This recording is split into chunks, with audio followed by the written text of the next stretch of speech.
بسم اللہ الرحمن الرحیم، السلام علیکم ورحمۃ اللہ۔ ایک طرف تو پاکستان کے اندر مذاکرات، ڈائلاگ، بات چیت، ایران امریکہ ڈیل ایگریمنٹ تمام چیزیں ہو رہی ہیں،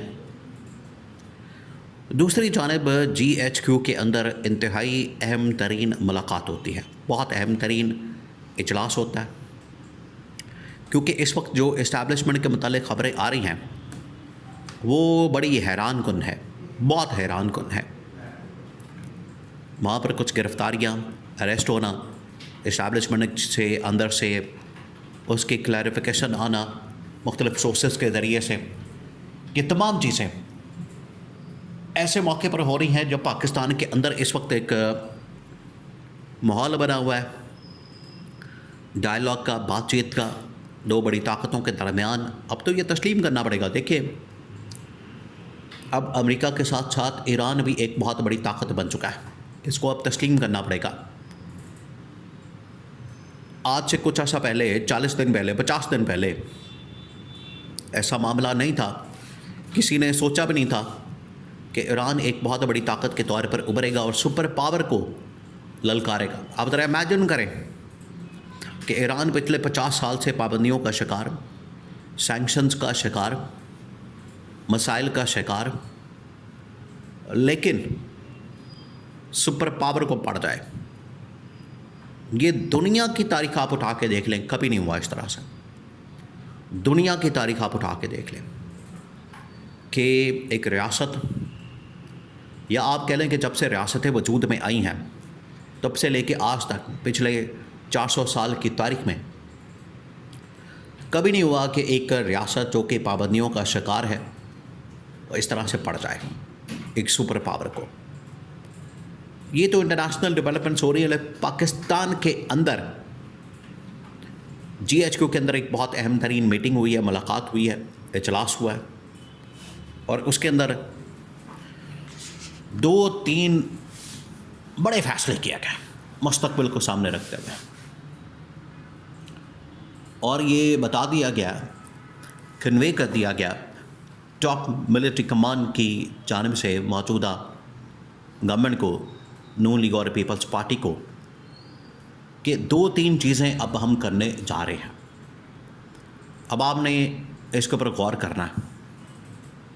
2-3 چیزیں جو کہ اسٹیبلشمنٹ کرنے جا رہی ہے 2-4 دن کے بعد، ہفتے 10 دن کے بعد، جو بڑا ضروری ہے، لازمی ہے، ناگزیر ہے، اس کے بغیر گزارا نہیں۔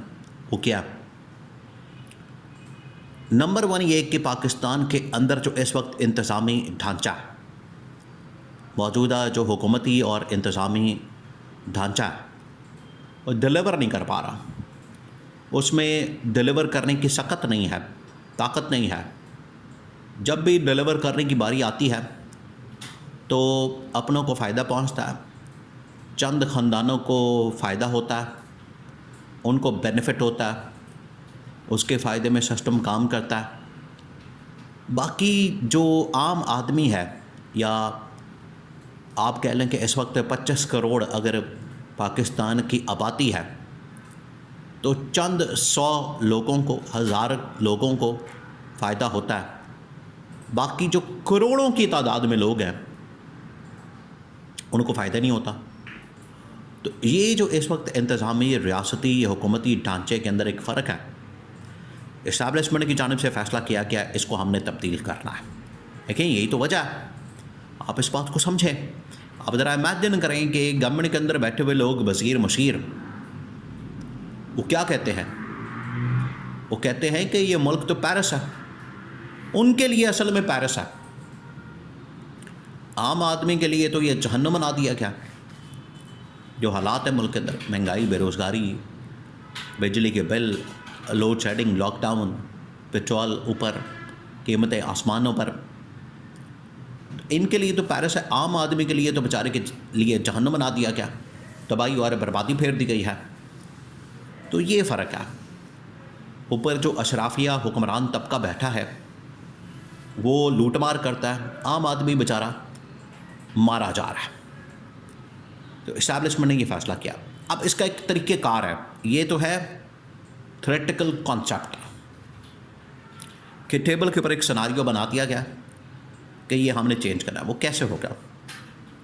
وہ جس طریقے سے ہوگا اس کا طریقہ کار طے کیا گیا، اور وہ طریقہ یہ ہے کہ 28ویں ترمیم ہم نے ہر صورت میں لانی ہے.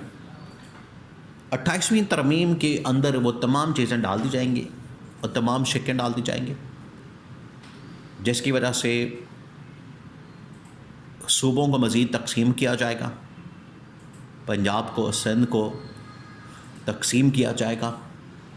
آٹومیٹکلی یہاں پر جو دو بڑے خاندان جنہوں نے جکڑا ہوا ہے پورے سسٹم کو، نظام کو، نون لیگ، پیپلز پارٹی، اوپر بیٹھے ہوئے شریف خاندان، زرداری خاندان، یہ مکمل طور پر مائنس ہو جائیں گے. فار ایگزامپل اگر پنجاب کے اندر 5 یا 6 صوبے بنا دیے جاتے ہیں، آٹومیٹکلی عوامی مسائل بھی حل ہونا شروع ہو جائیں گے.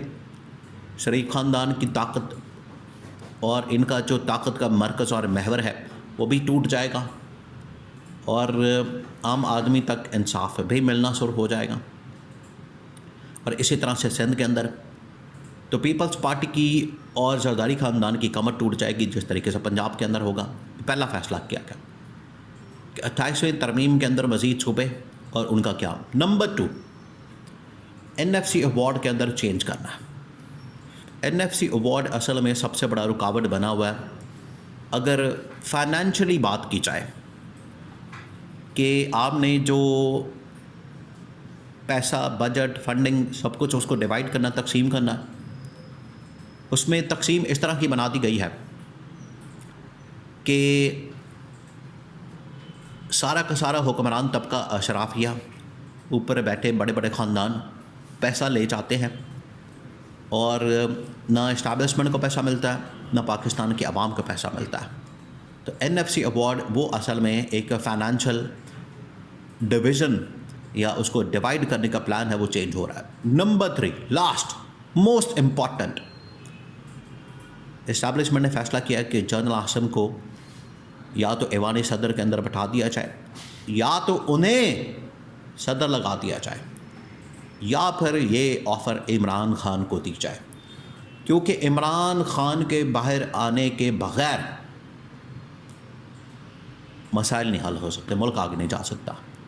اگر وہ اندر رہتا ہے تو سمجھے پھر آپ مسائل بڑھتے چلے جائیں گے، ملک ادھر کا ادھر ہی بلکہ الٹا ریورس گیئر لگ جائے گا.